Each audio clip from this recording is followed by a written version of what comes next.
Dear audience, today I'd like to talk about the value of digital technologies in orthognathic surgery. So accurate maxillary positioning is crucial during orthognathic surgery, as small deviations can affect both function and aesthetics. Splint-based orthognathic surgery often exceeds the 2 mm clinically acceptable threshold, highlighting a key limitation. We conducted a systematic review and meta-analysis comparing the splintless and splint-based approaches and found out that the splintless approach improves the overall accuracy by 0.5 mm. Although patient-specific implants cost twice as much as the splints, surgeons should still consider the strategic use in cases with clear clinical benefits. Future studies should focus on long-term outcomes such as skeletal stability, soft tissue position, and also direct cost-effectiveness comparisons. Policymakers should develop clear guidelines, whereas insurance companies should support the selective usage of patient-specific implants. To briefly introduce myself, my name is Darius-Valentin Sandu, and I have graduated the Faculty of Dentistry at Grigore Tepopa University of Medicine and Pharmacy from Iași, Romania. And I have started my PhD journey with a clear vision, which is to create the best orthognathic surgery outcome by virtual planning. And I can only do this by following my mission, which is to find the best surgical planning approach. About my specific goals, I have two ongoing projects. So the title of my first project is Investigating the Effectiveness of Patient-Specific Implants and Surgical Templates over Splints in Orthognathic Surgery. Orthognathic surgery is the surgical repositioning of the jaws in order to correct conditions of the jaw and lower face. After the osteotomy of the bones is done, the new position of the bones is usually guided by a splint, but they are associated with several disadvantages, and maybe the most notable one is that the surgery is not as accurate as we want to be. To overcome all these disadvantages, new approaches are available, and they are represented by splintless surgery, which can be done by either patient-specific implants or surgical guides or templates. They have many advantages. Splintless orthognathic surgery has many advantages, but the most important one is that it is associated with a very high accuracy of the surgery. We developed a clinical question: what is the best approach in translating the virtual plan into the operating room during orthognathic surgery? In order to answer this question, we used the PICO format, where the population is represented by patient-specific, patients undergoing orthognathic surgery. The intervention 1 is represented by patient-specific implants, intervention 2 by surgical templates, the comparator is represented by virtually planned splints, and our main outcome was accuracy. We hypothesized that patient-specific implants and surgical templates are superior to splints in orthognathic surgery. And by answering this question, we want to improve the surgical outcome for these patients. This is our search strategy. We conducted the systematic search on 15th of November, and we started off with around 8,500 articles, and in the end, we had 16 full eligible texts. So our outcomes are linear accuracy and angular accuracy in non-segmental Lefort-1 osteotomies, which are measured by mean difference with a 95% confidence interval. In this first plot, we can assess the linear accuracy along the y-axis or the anteroposterior axis. Here we compare the splintless surgery with the splints. As I previously said, the accuracy of the surgery is paramount, and it is usually measured by mean deviation from a 3D preoperative planning.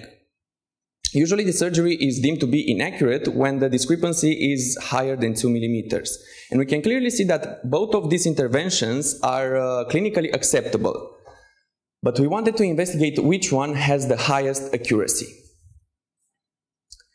Having a look at the heterogeneity, we can say that it is moderate, but it didn't affect our outcome because the pooled mean difference is minus 0.49, and the result is statistically significant. This means that splintless orthognathic surgery improved the overall accuracy by almost 0.5 millimeters.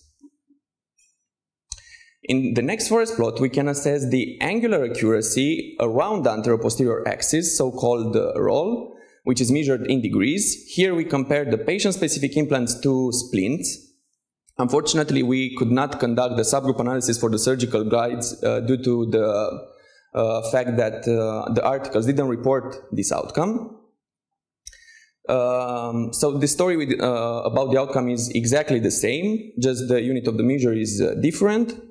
The heterogeneity is even bigger now. However, again, it didn't affect our results because the pooled mean difference is minus 0.48, and the result is statistically significant. The strengths of our analysis are the following. So, to the best of our knowledge, this is the largest patient pool to date on the subject. We conducted subgroup analysis and also sensitivity analysis. And our study is fully compliant with the international standards for quality in systematic reviews. However, we also have some limitations, such as low number of studies and also low number of patients included in the analysis, different study types, and unfortunately, the secondary outcomes we weren't able to meta-analyze the secondary outcomes due to limited data. Some take-home messages: patient-specific implants and surgical guides consistently improve the surgical accuracy in all spatial axes. And as an implication for practice, surgeons should still consider the strategic use of patient-specific implants and surgical templates in cases with clear clinical benefits. Some implications for research: there is a high need of researching the long-term outcomes such as skeletal stability and soft tissue position after the surgery. We also need direct cost-effectiveness comparisons and further RCTs exploring the remaining uncertainty whether the splintless surgery should replace the splints, should be longer in follow-up times and larger. The results were already presented at two highly prestigious conferences. The first one was patient-specific implants in craniofacial surgery, which was held in Bruges, Belgium, and the SICMF 2025, which was held in Naples, Italy. As for the progress of my first project, the paper was submitted to the International Journal of Surgery, a D1 journal with 10.1 impact factor. And the title of my second project is Investigating the Effectiveness of Fully Digital Occlusion Planning over Physical Dental Model Approach in Orthognathic Surgery. So back in 1960, conventional model surgery, which can be seen in the right side of the slide, was the only way a surgeon could plan the surgery. And as you can see, it's very hard to do it, and it has many measurements on the dental casts. So it is associated with several disadvantages, such as long clinical and technological algorithm. Dental casts must be physically stored and may wear off or break, and the impression taking for the patient is uncomfortable. The good news are that in the digital era, intraoral scanning and virtual planning are valuable tools. And the intraoral scanning, the use of intraoral scanning has two approaches in occlusion planning. There is the semi-virtual method, which uses physical models to set the occlusion, which are digitalized later. So the occlusion is still set manually by the surgeon before the digitalization. But on the other hand, there is the fully digital method where the dental arches are scanned and imported into a virtual software planning. Therefore, the occlusion is set virtually after the digitalization. So our aim was to determine if this extra step, represented by the fabrication of physical models, is still needed. Our clinical question: is the fully digital occlusion planning a paradigm shift in the virtual planning of the orthognathic surgery? Again, the population is represented by patients undergoing orthognathic surgery. The intervention is represented by fully digital occlusion planning. Comparator is represented by the dental model approach, dental cast models or 3D printed models, and our outcomes are accuracy and reproducibility.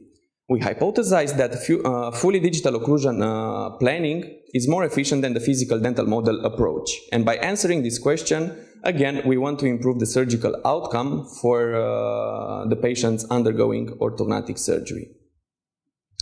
As a summary, my first project was already submitted to the journal, and the planned submission date for my second project would be January 2026. And in the end of my presentation, I would like to leave you with my quote. The future belongs to those who believe in the beauty of their dreams, and I would like to thank you very much for your attention.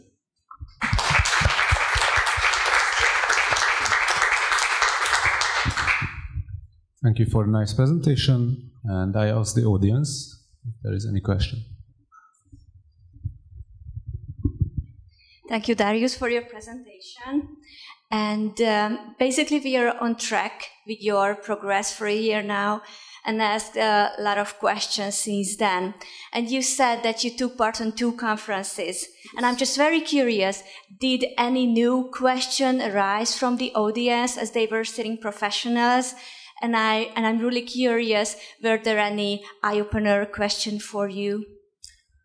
Actually, yes, a good question came up during the first conference. Doctor asked me what would be the reason that still with the patient-specific implants there are inaccuracies in the surgery, because there shouldn't be, since the patient-specific implants are specifically designed for the patient. And to be honest, I don't know the answer, because I don't have the clinical experience yet. But what I can think of is that those patient-specific implants are also designed in different softwares, and that could be the reason. Thank you. Congrats, Darius, on your nice presentation. In your first project, on the first porous plot, you mentioned that there is a difference of nearly half a millimeter, if I remember right. And I understand that it's statistically significant, but as I'm not a dentist, I must ask that if it's clinically significant, and does that mean that the splintless version should be done based on this number? Thank you for your question. So as I previously said, the clinically acceptable threshold is 2 millimeters. So it is considered that if the discrepancy is higher than 2 millimeters, the surgery is deemed to be inaccurate. However, I would say that an improvement of 0.5 millimeters is very good. Is a clinically significant improvement? I wouldn't say necessarily clinically significant, but I would say that any improvement in the accuracy makes the surgery more predictable. So, but there is also like a problem with the patient-specific implants, the cost. They cost more than the splints. So right now, the cost barrier still exists and may limit their use in the clinical practice, everyday clinical practice, but I hope that in the future this cost barrier won't exist and they will be used more frequently. Thank you very much. Congratulations on your presentation. I just had a question, like were there any articles that compared the time it takes to design a surgical guide versus these patient-specific implants? No, not direct. Some of the articles just acknowledge that the time of planning the splint, I mean, it's lower because for designing the patient-specific implants, you have to design the cutting guide and also the patient-specific implants, which is the personalized osteosynthesis plate. So the planning time is higher, longer, but I didn't find any direct comparisons. Okay, thank you. Thank you. Okay, I have a question related to your second study. Do you plan to split the dental model approach in the control group to the semi-virtual and the analog? Yes, this is my idea, but I hope that I will find enough articles to do, because... No, please. Do you have any experience related to the number of articles in each planned subgroup? Can you repeat the question, please? Do you have any experiences related to the number of articles in each subgroup which you would like? No, not yet. Not yet. Okay. Thank you. Thank you.